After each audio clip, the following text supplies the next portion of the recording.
Moulay Hafid, ancien sultan du Maroc, vient de mourir à Enghien-les-Bains, où il s'était retiré en 1925. Voici l'ex-souverain au studio Pathé Cinéma à Vincennes en 1912.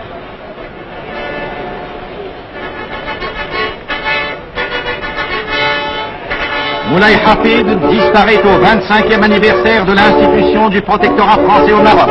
C'est après, dans son palais, que fut signée par lui le 30 mars 1912 la convention franco-marocaine.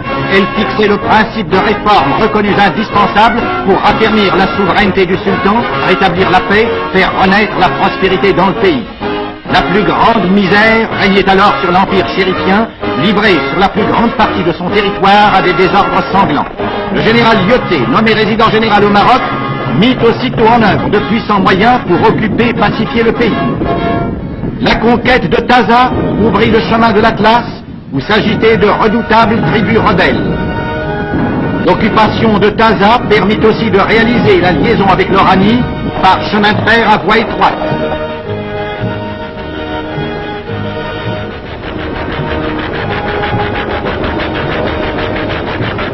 La Grande Guerre obligea le général Lyautey à réduire ses effectifs. Il réussit quand même à maintenir le calme dans ce pays naguère encore déchiré par des conflits sanglants. D'autre part, il entreprit d'organiser l'Empire et de mettre en exploitation son sol et son sous-sol, de construire des ports et de créer les œuvres sociales qui furent souvent plus efficaces que les armes dans l'œuvre de pacification.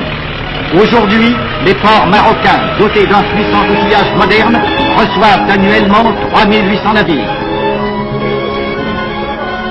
Plusieurs barrages ont été construits pour l'irrigation et l'électrification du pays.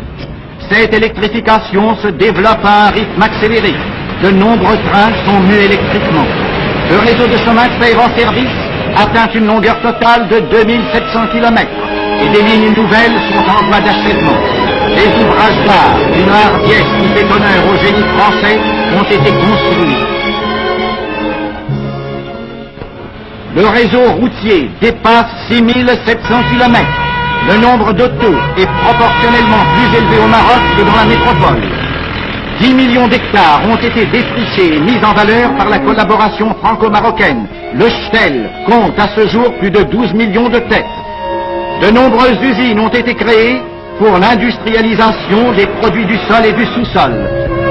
Des villes modernes ont surgi en quelques années au centre des régions les plus riches du monde. Des lignes aériennes les relient entre elles et 10 heures à peine les séparent de la France. Le maréchal Lyautey a eu soin de ne pas toucher aux villes marocaines, conservées comme autant de témoignages historiques de l'antique pays des sultans. Sans toucher aux coutumes ni aux mœurs des indigènes, la civilisation française a réalisé une transformation presque miraculeuse. Le sultanat a retrouvé son prestige et rétabli sa domination.